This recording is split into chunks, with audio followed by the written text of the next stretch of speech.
동네 한바퀴 yeah 들어볼까 우리가 살아가는 이야기 check oh my trouble stone 네, 마음이 몸을 지배한다 이런 이야기가 있습니다. 마음이 네. 아프고 힘들면 이 멀쩡하던 몸도 좀 지치고 힘들어지는 것 같은 느낌이 확실하게 맞아요. 들죠. 가정의 달 5월인 만큼 내 마음의 건강도 살피고 주변 분들의 마음 함께 어떤지 들여다보는 시간 어떨까 해서 오늘 준비를 해봤습니다. 네, 그래서 모셨습니다. 정신건강의학과 전문의 민용규 원장님과 함께 우리의 정신건강에 대한 유용한 이야기를 해보도록 하겠습니다. 안녕하세요. 어서 오십시오. 안녕하세요. 네. 네. 자, 정신건강의학과 선생님 모셨으니까 코로나 관련된 이야기 먼저 좀 꺼내볼까 하는데 코로나19 상황이 참 길게 이어지고 있다 보니까 네네. 코로나 블루라는 이야기는 이제 익숙한 것 같은데 네. 여기에 더해서 뭐 레드에 블랙까지 나왔다고 해요. 그건 뭐예요? 네네. 설명을 좀 부탁드리겠습니다. 일단 코로나 블루라는 게 코로나 바이러스 감염증 19의 코로나와 우울하다는 뜻의 블루의 합성어인데요. 네. 네. 감염에 대한 어떤 걱정이나 불안과 같은 심리적인 영향들이 자가격리라든지 경제적인 어떤 불안 상황에서 증폭이 되면서 이제 우울장애라든지 불안장애까지 이제 가게 되는 경우를 말하는데요. 네.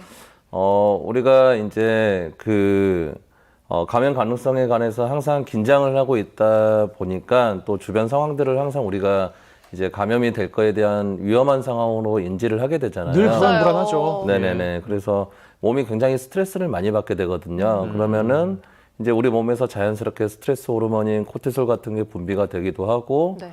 그리고 우리가 어떤 정보 전달을 한다든지 감정을 조절한다든지 이런 것들에 관여하는 뇌신경 전달 물질의 분비가 또 함께 감소를 하게 되면서 네. 우울이나 불안이 더 심해지는 거거든요. 예. 네네. 근데 이게 이제 코로나 상황이 점점 더 길어지다 보니까 코로나 상황에서 자주 분노를 이렇게 일으키게 되는 경우가 있는데 그런 경우를 이제 우리가 코로나 레드라고 표현을 하기도 하고 분노 상황을 레드라고 표현하는군요. 분노가 자주 그렇죠. 발생하는 그런 상황들. 그렇죠. 네. 그리고 이제 길어지면서 너무 이제 긴장된 상태가 오래되다 보니까 이제 무기력감도 많이 오게 되는데 그런 무기력감이 심해지는 경우를 코로나 블랙이라는 단어로 표현을 하기도 합니다. 예, 그렇군요. 원장님께서는 지금 순천에서 진료를 하고 계십니다. 근데 순천은 또 우리 지역에서 코로나에 인한 피해가 좀 가장 컸던 지역이기도 한데 초기에도 그랬죠. 네, 예. 작년 또 올 초까지 그랬는데 직접 같이 진료를 하시면서 어떠셨는지 궁금합니다. 일단 코로나 블루로 인해서 이제 불편감을 겪는 경우가 크게 두 가지로 나눌 수 있는데 네. 첫 번째는 이제 직접 감염이 돼서 격리돼서 치료를 직접 받는 환자분들이 있을 것이고 확진자들? 그렇죠. 네. 네네. 그리고 두 번째는 이제 격리는 되지 않았지만 계속되는 어떤 사회적 거리두기라든지 경제적 손실로 인해서 어떤 사회적 불편감을 간접적으로 겪는 분들이 있는데요. 네네. 일단은 제가 2021년 1월까지 여기 순천의료원이 이제 우리 지역에서 코로나 감염에 대한 지역 거점 병원이었었는데 거기서 근무를 했었습니다. 순천의료원에 계셨어요? 네네네. 예. 근데 작년 한 해 동안에 이제 제가 회진을 하게 된다든지 혹은 뭐 검사 채취를 하기 위해서 이제 환자분들을 자주 뵙게 됐었는데 네. 이제 그럴 때 환자분들의 불편감을 듣게 되면은 우울감이라든지 이제 혼자만 들어와 있기 때문에 외로움이라든지 혹은 어떤 죄책감 같은 것들을 자주 호소하시는 분들이 있었고요. 네. 이제 그런 분들이 퇴원을 하고 나서도 자기가 자신이 이제 주변 사람들한테 뭔가 피해를 피해를 끼쳤다는 죄책감에 계속 시달린다든지 그래요. 예, 우울감에 계속 시달리는 경우들이 있었습니다.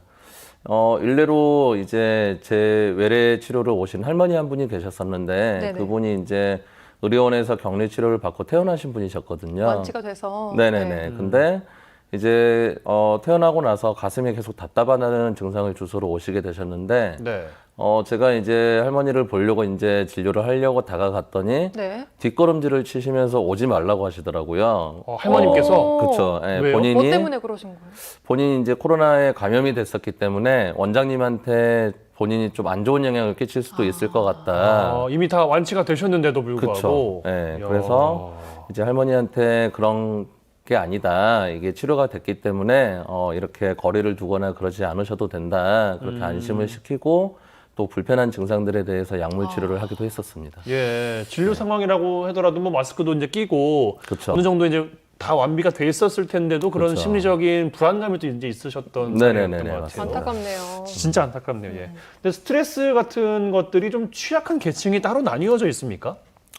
여기에 대해서 얼마 전에 유의미한 결과가 발표가 된 것들이 있었는데 네. 지난 6일에 보건복지부에서 코로나19 국민정신건강 실태조사를 한 게 나왔었습니다. 근데 거기서 보면은 우울증 전 단계라고 할 수 있는 우울 위험군이 2018년도에 3.8%에서 이번 1분기에 22.8%까지 22%요? 상당히 많이 늘었어요. 6배가 늘었는데 이거는 굉장히 많은 수치거든요. 그러니까요. 네. 그리고 거기서 또 유의미한 결과 한 가지가 더 있었는데 네. 젊은 층에서 그리고 특히 여성들이 어떤 우울감을 더 많이 느낀다는 딱 결과가 좋네요. 나왔었고 이제 그런 경우를 생각을 해본다면은 이게 코로나가 길어지면서 취업이 이제 어려워지게 되잖아요. 예. 이제 거기에 대한 스트레스 그리고 활동 반경이 많은 젊은 층에서 활동이 제한되다 보니까 사회적 고립도를 많이 느끼기 때문에 그런 결과가 나온 것 같기도 합니다. 예. 네. 그럼 진짜 궁금하고도 중요한 게 코로나 블루를 어떻게 하면 극복을 잘할 수 있을까가 중요할 것 그러니까요. 같아요. 네. 어떻게 해야 되는 거예요? 일단 어떤 감염병에 대한 불안이나 공포 같은 것들은 우리가 정상적으로 겪을 수 있는 반응이기 때문에 그런 것들을 두려워하지는 않아도 되지만 그게 방치가 됐을 경우에는 이제 우울장애라든지 공황장애로 이렇게 발전이 될 수가 있기 때문에 네. 그런 것들을 잘 관리하는 게 중요하다고 생각을 하는데요.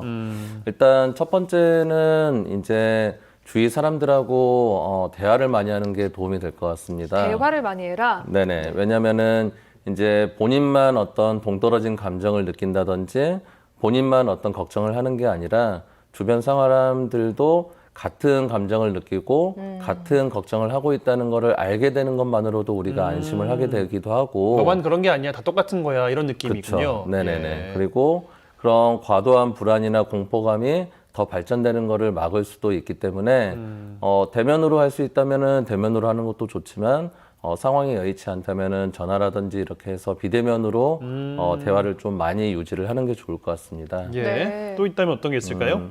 그리고 두 번째로는 이제 규칙적으로 일주일에 한 3번에서 4번 정도 유산소 운동을 한 40분 정도씩 해주는 게 좋을 것 같은데요. 유산소 운동. 네네. 네. 우리가 유산소 운동을 하게 되면은 이제 어떤 엔돌핀이라든지 이런 호르몬이 우리 몸에서 분비가 되기도 하고 그리고 아까 일전에 말씀드렸던 스트레스 호르몬이 코티솔의 분비가 감소하기도 하고 그리고 또 도파민이나 세로토닌 같은 우리 정보 전달을 위한 어떤 신경 전달 물질이 분비가 늘어나기도 합니다. 네. 그리고 이제 운동을 하면서 내가 스스로를 컨트롤할 수 있다는 통제감도 느끼게 되고 그리고 자기 효능감도 느끼게 되기 때문에 그런 긍정적인 느낌들을 많이 받는 것들이 중요하다고 생각을 합니다. 예. 네. 그리고 마지막으로는 몸과 마음을 잘 관리를 해서 스트레스를 조절을 해주는 게 중요한데요. 우리 스트레스를 관리하는 게 자율신경계인데 그 중에서도 이제 우리가 스트레스 상황이 되면은 자율신경계 중에서 교감신경이 많이 흥분을 하게 됩니다. 네. 근데 이제 우리가 흥분한 교감신경은 안정을 취하게 하고 우리가 안정하는 데 필요한 부교감신경을 활성화를 시켜주는 방향으로 우리 삶의 리듬을 좀 찾아가는 게 중요할 것 같고요.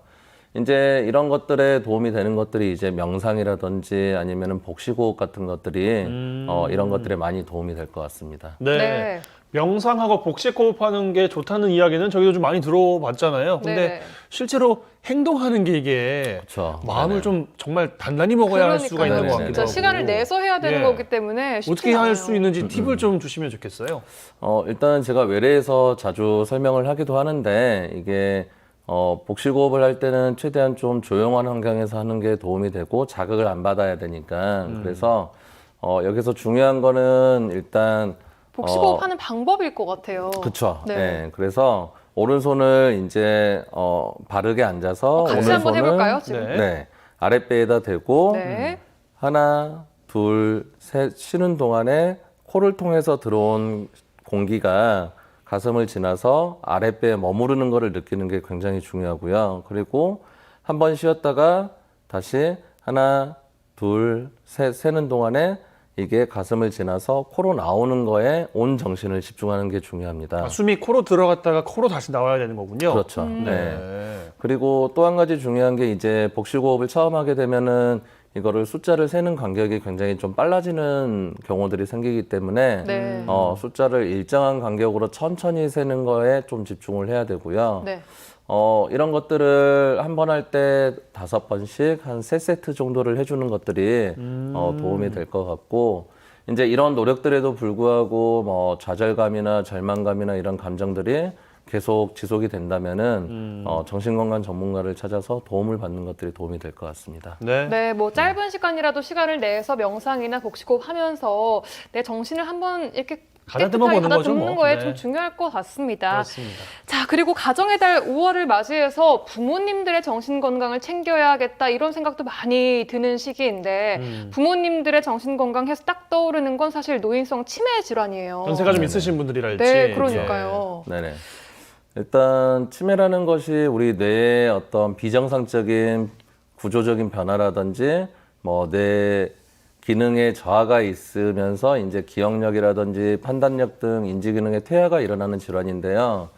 여기에는 여러 가지 원인이 있을 수 있는데 가장 흔한 것들이 뇌세포의 지속적인 손상이 일어나면서 뇌 기능의 퇴화가 일어나는 알츠하이머 치매 같은 경우가 있을 수 있고요. 그리고 또 두 번째로는 어떤 뇌경색이나 뇌출혈 같은 구조적인 손상을 받게 되면서 뇌 기능의 퇴화가 일어나는 혈관성 치매가 있을 수 있는데 네. 여기서 중요한 거는 또 치매라는 것이 비가역적인 질환이거든요. 그게 무슨 말이에요? 비가역적인 질환이라는 게 한 번 기능이 떨어지고 나면은 원래 기능으로 회복이 되지 않는 거를 의미를 하는데 예. 그러다 보니까 우리가 치매 같은 경우에 어떤 기능의 퇴화가 일어난다는 거를 알게 되면은 최대한 빨리 그거를 인지를 해서 네. 적절한 치료라든지 진단을 받는 것들이 굉장히 중요합니다. 근데 이제 여기서 문제가 되는 게 기능의 퇴화가 일어나게 되면은 어르신들이 이제 기억력이 떨어진다든지 이런 것들을 애써 감추려고 하는 경향이 굉장히 강하거든요. 부정하고 싶어 하시고. 그렇죠. 부정하고 싶기도 하고 불안하기도 하고 자식들한테 알리기도 미안하고 네. 이렇게 되기 때문에 이렇게 되면서 조기에 진단이 되지 않고 진행이 많이 돼서 오시는 경우들이 참 안타깝다고 생각합니다. 네, 네. 아무래도 이게 빨리 발견해서 치료하는 게 관건이다 이제 이런 말씀을 주신 것 같은데 가정에서 그렇다면 진단할 수 있는 방법 같은 것도 좀 있습니까? 일단은 치매는 상당히 다양한 증상들을 보이기는 하지만 일단 제일 중요하고 초기에 보이는 가장 흔한 증상이 기억이 저장이 잘 안 되는 것이거든요. 맞아요. 그래서 일단 외래에서 오시면은 그 보호자분들이 이제 어르신을 모시고 오시면은 가장 흔하게 하는 말들이 돌아서면 잊어버려요. 그리고 같은 말을 반복해요. 근데 옛날 일들은 우리보다 젊은 우리들보다 더 잘 기억하기 때문에 치매를 한 번도 의심한 적이 없다고 이야기를 하시거든요. 네. 근데 이게 굉장히 중요한 포인트거든요. 치매에서 있는 기억력의 저하는 우리가 어떤 필요한 정보가 저장이 잘 안 되는 거기 때문에 네. 어떤 다른 상황에서 누군가 묻게 되면은 저장됐던 것들이 나오지가 않게 되거든요. 네.